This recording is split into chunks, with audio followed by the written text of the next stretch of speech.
بسم اللہ الرحمن الرحیم. بڑی خبریں آج، اور سب سے پہلے بات کرتے ہیں کہ گزشتہ رات کی اس بڑی فوجی کارروائی کی جو امریکن سینٹرل کمانڈ یعنی سینٹ کام کے مطابق یہ حملے آبنائے ہرمز میں 3 بڑے تجارتی اور تیل بردار بحری جہازوں پر ہونے والے حملوں کی جواب میں دیے گئے.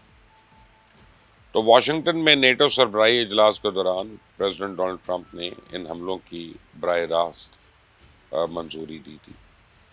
تو امریکن ایئر فورس نے اور امریکن نیوی کے جنگی جہازوں نے ایران کے جنوبی ساحلی علاقوں کو نشانہ بنایا، اور سینٹ کام کے مطابق ان حملوں کا مقصد ایران کی اس صلاحیت کو کچلنا تھا جس کے ذریعے وہ بین الاقوامی تجارتی راستوں کو نقصان پہنچاتا ہے. تو نشانہ بنانے والے اہداف میں وہ ساری چیزیں شامل تھیں، اور ایرانی IRGC یعنی پاسداران انقلاب کی 60 سے زیادہ چھوٹی فوجی کشتیاں جو آبنائے ہرمز پہ گشت کر رہی تھیں اور کارروائیوں کے لیے استعمال ہوتی تھیں. تو ایران کا فضائی آپ سمجھیں ایئر ڈیفنس نظام جو تھا، اور command and control networks جو ہیں، ساحلی ریڈار سائٹس اور اینٹی شپ میزائل تنصیبات جو ہیں، تو یعنی ان کا کہنا تھا کہ ہم نے ان کے اوپر حملہ کیا. ایرانی سرکاری میڈیا نے بھی ان حملوں کی تصدیق کی، اور ایرانی حکام کے مطابق دھماکوں کی آوازیں بندر عباس، جزیرہ کشم، سیرک کے ساحلی علاقوں اور ایران کے تیل کی برآمدات کے سب سے بڑے مرکز خارگ آئی لینڈ پر بھی سنی گئی ہے. امریکہ نے ایران کی معیشت کی شہرک پہ دوبارہ پاؤں رکھا ہے، اور امریکن محکمہ خزانہ کے ادارے OFAC نے یعنی OFAC اور ایران کو خام تیل، پیٹرولیم اور پیٹرولیم مصنوعات کی فروخت کے لیے دیا گیا عارضی لائسنس جو ہے منسوخ کر دیا. یہ لائسنس گزشتہ مہینے جون میں ہونے والی ایک عبوری معاہدے کے تحت دے دیا گیا تھا، اور اس کی مدت 21 اگست تک تھی، لیکن اب اس کے منسوخ کر کے تمام کمپنیز کو 17 جولائی 2026 تک ایران کے ساتھ تمام تجارتی تعلقات اور مالیاتی لین دین مکمل طور پہ وائنڈ اپ کرنے کا حکم دے دیا گیا. تو اب ایران نے اس پہ شدید غصے کا اظہار کیا، اور تہران کی وزارت خارجہ کا کہنا ہے کہ امریکہ نے گزشتہ ماہ طے پانے والے اسلام آباد میمورینڈم کی کھلی خلاف ورزی کی ہے، اور ایران نے اس کا جواب بندوق سے دیا. تو ایرانی پاسداران انقلاب نے دعویٰ کیا ہے کہ انہوں نے بحرین اور کویت میں قائم 85 امریکن فوجی تنصیبات کو ڈرونز اور میزائل سے نشانہ بنایا، جس کے بعد پورے خلیج میں سائرن بج اٹھے ہیں اور فضائی دفاعی نظام جو ہے وہ متحرک ہو گئے ہیں. اب آپ یہ دیکھیں کہ UAE کے اوپر اس کے بڑے منفی اثرات جو ہیں وہ پڑ رہے ہیں. برج خلیفہ ہو یا ابو دھابی، یہ تو ویسے آدھے تو بند ہی ہیں، اور بڑی بلڈنگز تو بند ہو چکی ہیں، ہوٹلز وغیرہ. لیکن اب آتے ہیں، میں آپ کو بتاتا ہوں اس کہانی کے سب سے اہم اور تشویشناک پہلو کی طرف. جب بھی خلیج فارس میں امریکہ اور ایران کے درمیان جنگ چھڑتی ہے تو اس کا سب سے پہلا اور براہ راست شکار جو ہے متحدہ عرب امارات بنتا ہے، UAE. اگرچہ امارات براہ راست اس جنگ کا اب حصہ نہیں ہے، پہلے تو اس نے حصہ بھی لیا تھا، لیکن اس کی جغرافیکل پوزیشن جو ہے ایران سے قربت اور عالمی معیشت سے اس کا گہرا تعلق اسے اس بحران کے دہانے پہ دوبارہ لا کے کھڑا کر دیتا ہے. متحدہ عرب امارات کی معیشت کا ایک بہت بڑا حصہ بحری تجارت اور لاجسٹک پہ منحصر ہے، اور جبل علی پورٹ جو ہے دنیا کی مصروف ترین بندرگاہوں میں سے ایک تھا، اب نہیں ہے. لیکن ایران نے ان امریکن حملوں کے بعد آبنائے ہرمز کو مکمل طور پہ بند کرنے کا اعلان کر دیا، اور دھمکی دے دی ہے کہ اس راستے سے گزرنے والے کسی بھی جہاز کو اب بخشا نہیں جائے گا. تو یہ آبنائے ہرمز جو ہے یہ امارات کی بحری تجارت کی لائف لائن ہے، اور اس راستے کی بندش کا مطلب یہ ہے کہ امارات سے باہر جانے والے اور امارات کے اندر آنے والے تمام تجارتی جہاز اب پھنس چکے ہیں. تو انشورنس کمپنیز نے خلیج فارس میں سفر کرنے والے جہازوں کے لیے وار رسک پریمیم یعنی جنگی خطرات کے انشورنس چارجز میں راتوں رات کئی گنا اضافہ کر دیا. اس کا امارات کی درآمدات اور برآمدات پہ براہ راست منفی اثر پڑنا شروع ہو گیا.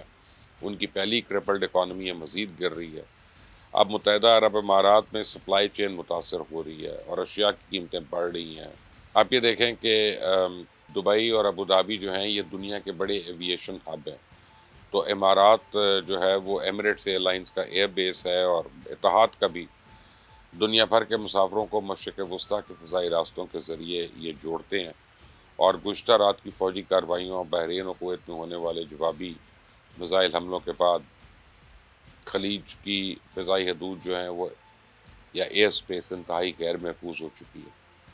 فضائی کمپنیز کو اپنے روٹس تبدیل کرنے پڑیں، اس کا مطلب ہے کہ طویل مسافت، ایندھن کا زیادہ استعمال، پروازوں میں تاخیر، مزید بحران۔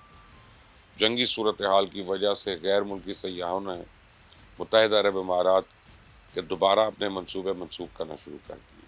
تو دبئی کا سارا دار و مدار تو سیاحت پہ ہے نا، ٹورزم پہ ہے۔ اگر یہ کشیدگی کچھ اور دن برقرار رہتی ہے تو امارات کے ہوٹلز، شاپنگ مالز اور ریئل اسٹیٹ سیکٹر کو مزید اربوں ڈالر کا نقصان اٹھانا پڑے گا۔ متحدہ عرب امارات بالخصوص دبئی جو ہے دنیا بھر کے سرمایہ کاروں کے لیے ایک محفوظ پناہ گاہ یا سیف ہیون مانا جاتا تھا۔ دنیا بھر سے لوگ یہاں پہ ریئل اسٹیٹ میں اربوں درہم کی سرمایہ کاری کرتے ہیں کیونکہ کہنے کو وہاں پہ امن ہے، لیکن جب آپ بالکل پڑوس میں محض چند کلومیٹر دور ایران کے ساحل پہ بامبنگ ہو رہی ہو تو سرمایہ کاروں کا اعتماد متزلزل ہو جاتا ہے۔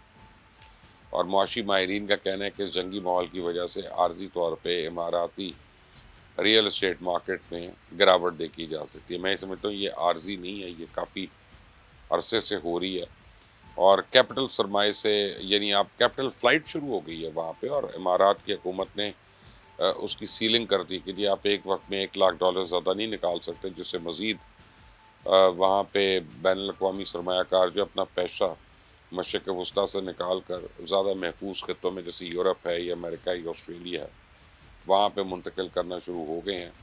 مہنگائی کا ایک طوفان آ گیا وہاں پہ، اور آپ دیکھیں کہ اپنی روزمرہ کی غذائی اجزاء اپنی روزمرہ کی غذائی اشیاء، الیکٹرانکس اور صنعتی خام مال کا ایک بڑا حصہ یہ ملک درآمد کرتا ہے۔ تو عالمی منڈی میں تیل کی قیمتیں 5% سے زیادہ بڑھ چکی ہیں، اور اگر یہ سپلائی معطل رہتی ہے تو یہ قیمتیں $100 فی بیرل سے بھی تجاوز کر جائیں گی۔